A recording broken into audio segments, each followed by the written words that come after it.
Hey everybody, Connor here and welcome back to the channel. Today I'll be giving you a nice little short and to the point review of The Invisible Man, a film that came out recently which I had the chance to go and see at the cinema. And I know it was, out for a couple of weeks before in places like America, but that's just the way it goes, and this is what I've, had the chance to go and see. So I'm going to let you guys know my thoughts on it and if you should go and see it or not yourself. So, getting into the plot of the film, it's about a man who happens to be invisible, as you would expect from the title of the film, but he's going and chasing a woman that's used to have some sort of relationship with him.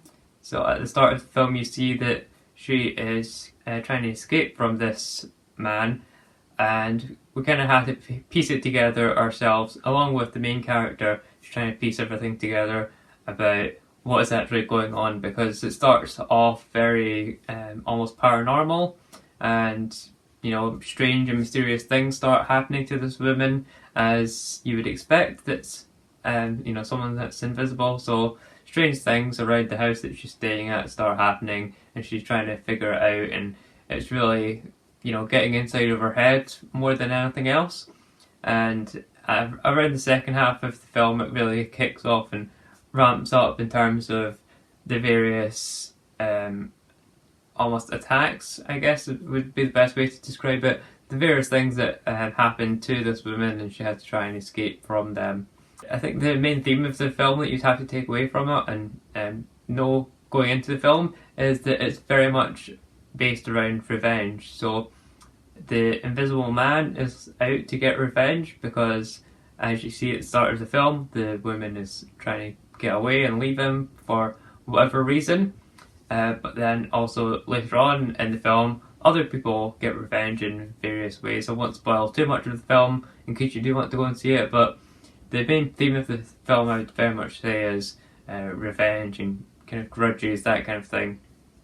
So also thematically, it is a kind of standard Hollywood horror film, which is a bit unfortunate. There's a lot of jump scares and loud noises and booming music. The music really got on my nerves actually. It's kind of just repetitive and loud, and it doesn't do much for you. Or if you are into that kind of thing, crazy jump scares because loud music really gets you going in the cinema, then by all means that might be for you. But personally, I didn't really enjoy the music and the jump scares that they were going for. Although in the first half and the first and second act of the film, I would say the tension that was being built up was really good, because there's lots of shots where the characters are, or the main character anyway, is looking around different places in the room, but there's nothing there.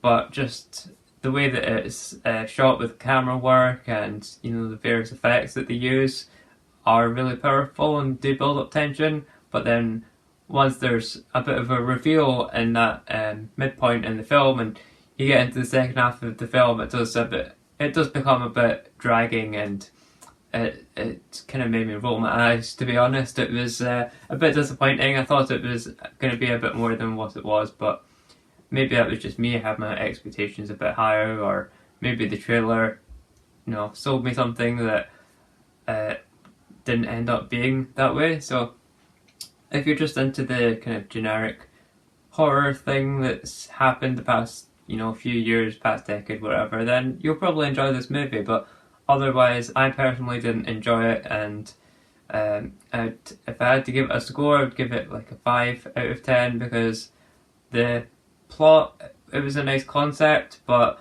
ultimately it had more holes in it than like my socks do, and they're pretty holy. So if the plot's going to have that much holes in it and going to make you ask loads of questions that just leave things completely unanswered by the end of the film, then it's really frustrating for the audience.